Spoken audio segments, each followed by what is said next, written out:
Hello and welcome back to Beckler Guitars and Repair, and today we're checking out a pretty rare and unique model of Gibson. This is a 1995 Gibson Nighthawk ST3 in vintage Sunburst. So this thing has a lot of crazy features that Gibson does not really usually include in their guitars, and yeah, it's pretty cool. Let's go ahead and check it out.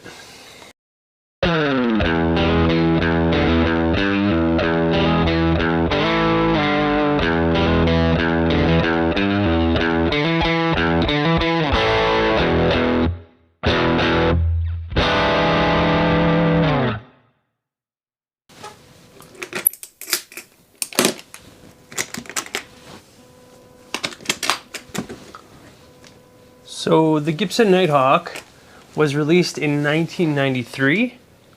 It was a pretty large departure from what they had been doing at the time. It was a pretty unique model, and it didn't do very well to start off with. They made these between 1993 and 1998, and then they were discontinued. They didn't really reach commercial success at first. Now, as things tend to happen over the years with Gibson, people are really starting to appreciate these things more and more, and they're kind of becoming more sought after again after some time. They did release a couple of reissues over the years as well, but this one is part of the original series.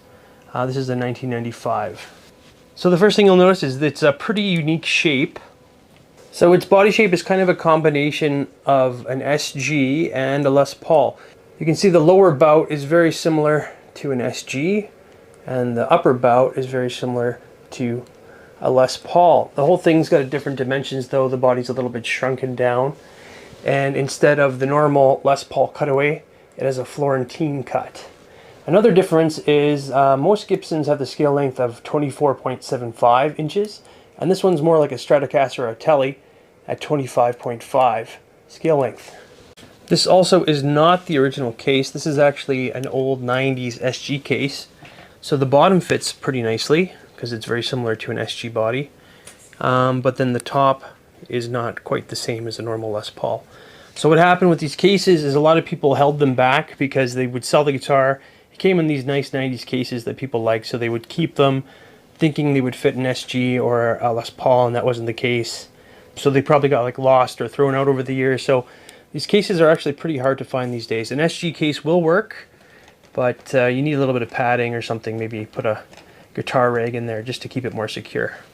So yeah, other interesting specs about this guitar is you can see the bridge is like a Fender bridge. So it comes with saddles, adjustable saddles, very similar to like a Stratocaster. The whole thing's kind of plate mounted to the body, and it's got a string through design as well. So you feed the guitar strings in through the back and then comes to the body to string it up, very similar to a Strat.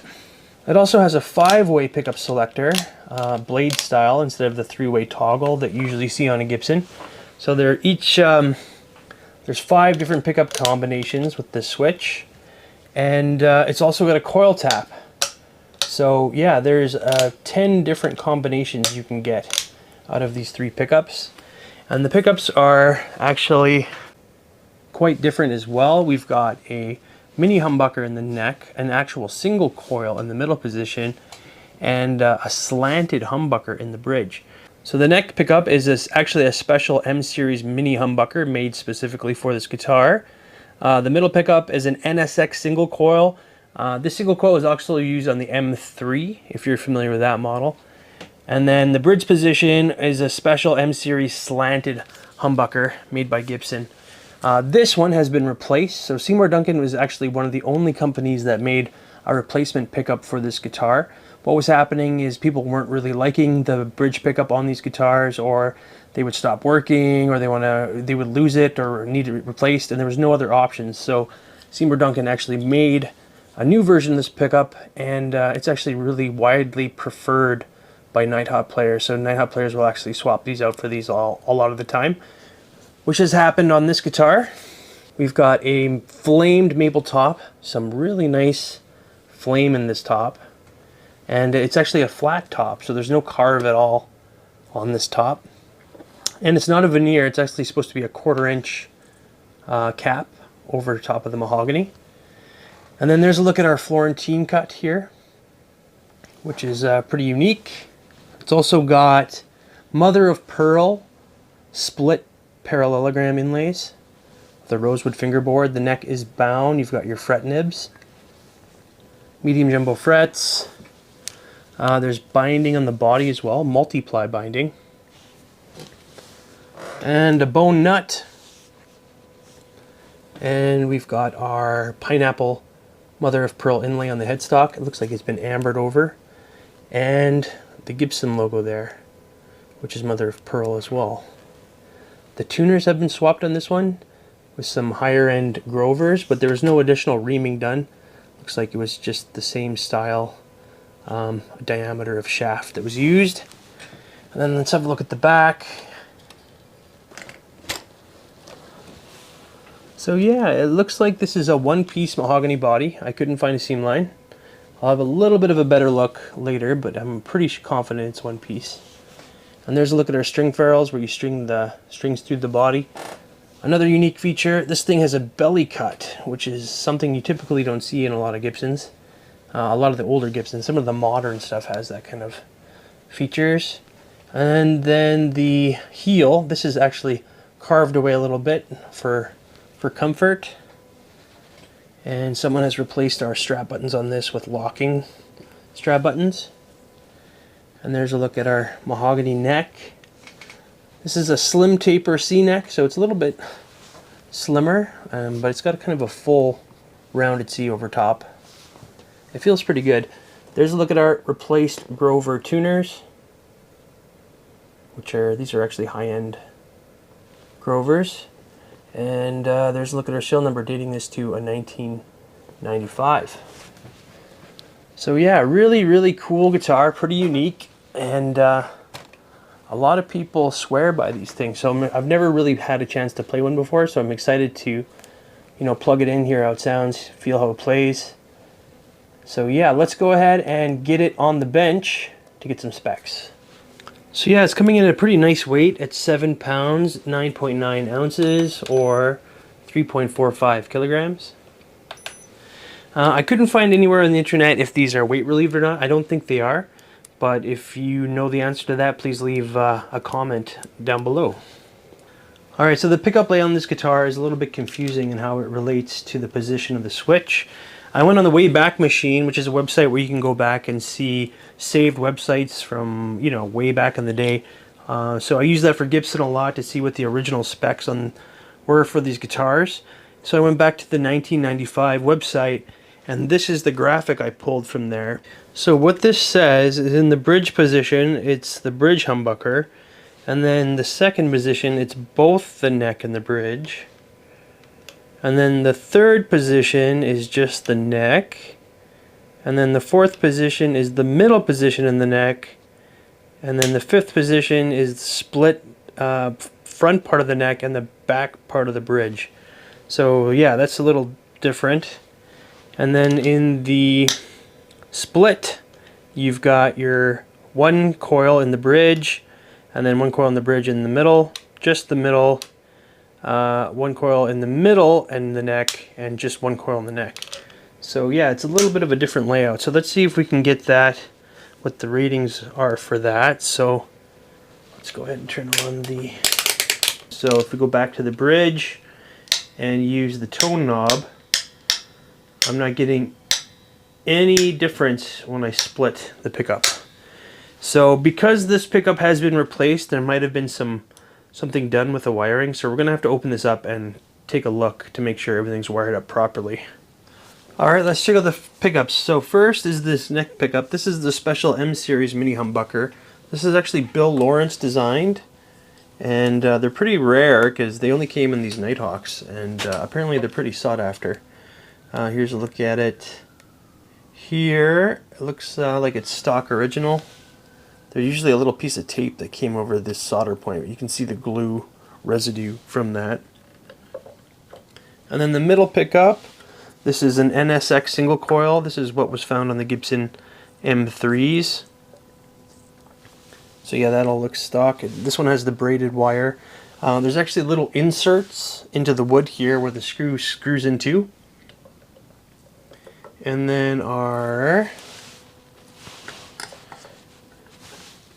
Seymour Duncan Nighthawk replaced humbucker is the SH4 NH. So the cavities all look great. There's some markings in this cavity, DSS3. You can see our maple cap there, which is, yeah, about 1/4 inch of that flame maple top. And it looks like there's a short neck tenon in these models. And there's some more writing in this cavity here. It looks like it says some smaller writing and then VS, so vintage Sunburst more than likely. So yeah, all the routes look nice and clean, and you can see our mahogany body at the bottom there. And here's a look at our bridge and saddle plate here. So it's gold hardware with the Fender style saddles, and they're each individually adjustable for intonation with the screws and the springs. And then you can set your saddle height here just like on a Strat. And then you can see on the body, this is where our string holes go through from the back ferrules to string up the guitar. And then we've got our little ground wire right there. Alright, so this just confirmed my suspicions. So the wiring has been messed with. Likely when the new pickup was put in, it was rewired a little bit differently. You can see here on the push-pull pot that there's no wiring here on the pot. Let me see if I can get a good angle on that. So yeah, right there, you can see there used to be solder points there, but there's lots missing.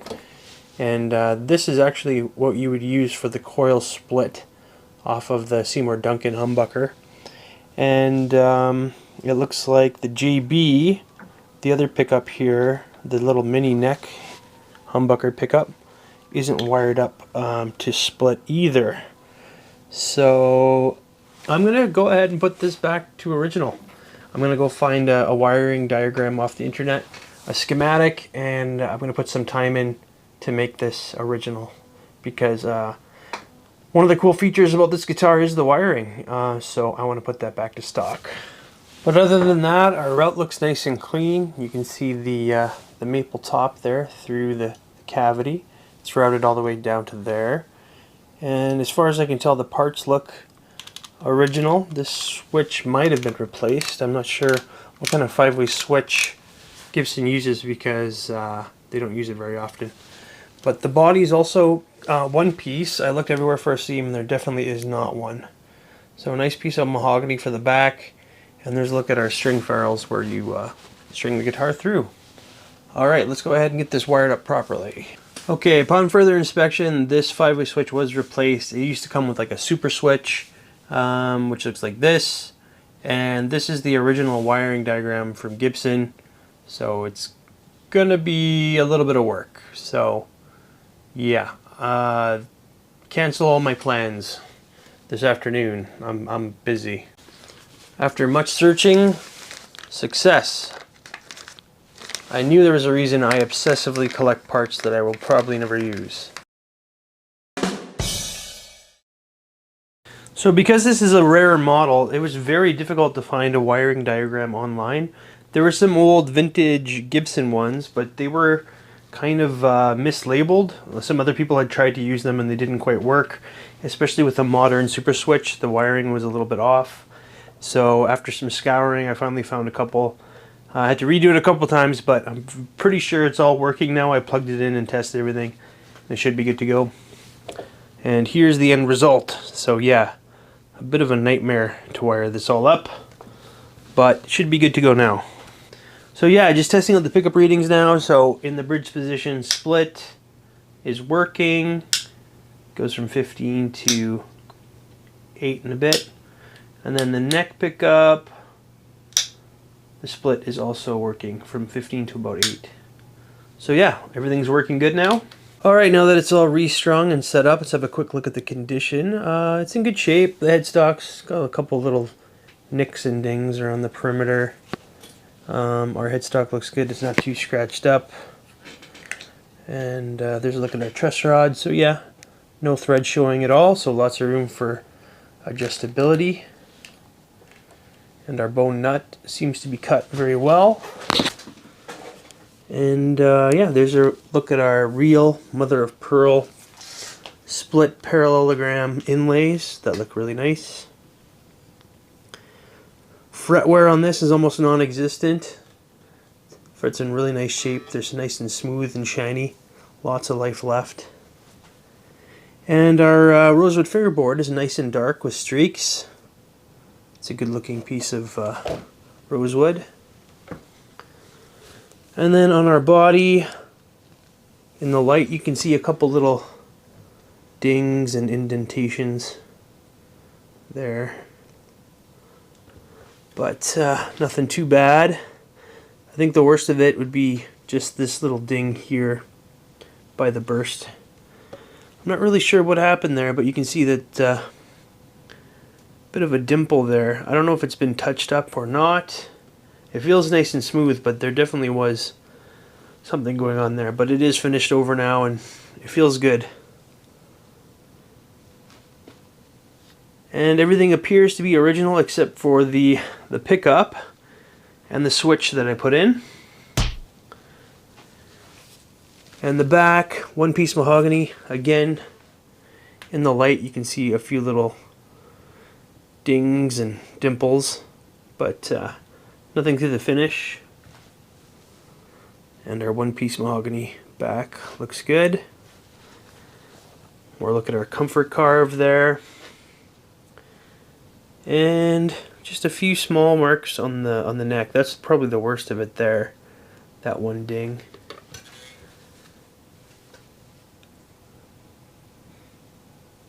And our fancy Grover machine heads, they work really well. The guitar stays in tune quite nicely. And there's a look at our date, dating it to a 1995. Width at the nut is quite a skinny 1.62 inches or 41.24 millimeters. And then at the 12th fret goes up to a 2.04 inches or a 52 millimeters. Neck depth at the first fret is a 0.84 inches or 21.46 millimeters. And at the 12th fret, that is a 0.98 inches or a 24.98 millimeters.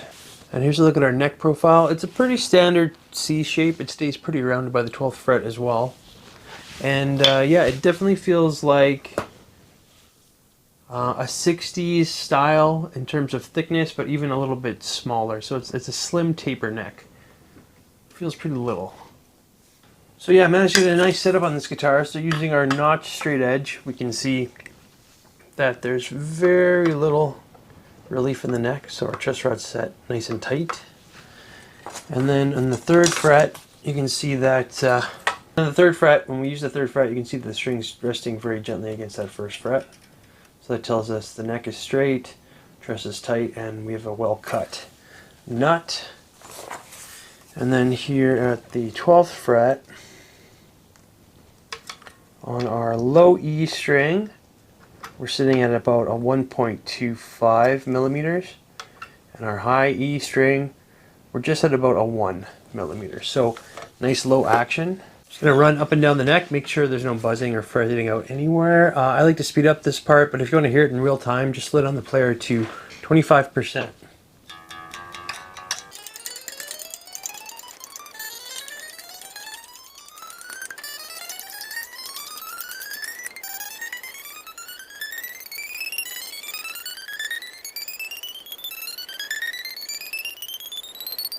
So yeah, nice low action, no buzzing or fretting out anywhere. The neck feels a little bit small for me. I got bigger hands, but it's still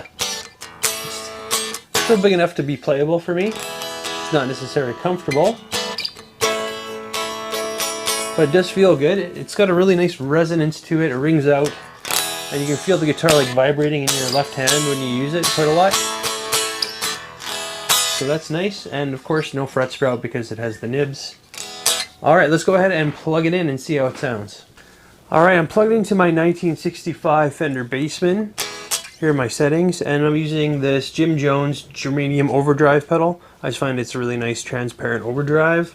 So this guitar is going to be a little tricky to demo. Basically, I'm just going to do a simple riff in all the different 10 positions so you can hear the differences. And then maybe I'll pick a couple of my favorite positions and do a couple licks.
So yeah, a little overwhelming in terms of options, but there are 10 different pickup combinations that all sound quite good. You can dial them in for different styles of music, and yeah, they're all very usable, so that's pretty cool. Let's go ahead and try it with a little bit of distortion.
All right, final thoughts on the 1995 Gibson Nighthawk STE in vintage Sunburst.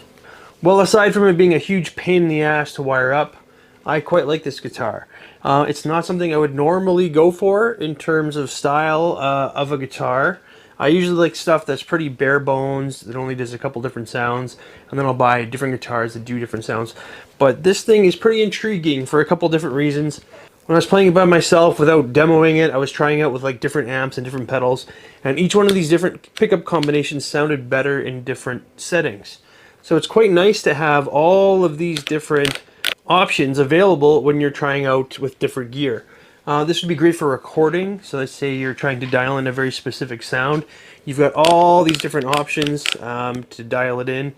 Or even, you know, at a live show, if you're doing a bunch of different genres, you could remember which positions are good for which type of music, and then, you know, use them as needed. So that's pretty cool. The neck was a little bit small for me. It's a very narrow, kind of slim taper neck, and I've really just been preferring larger necks lately.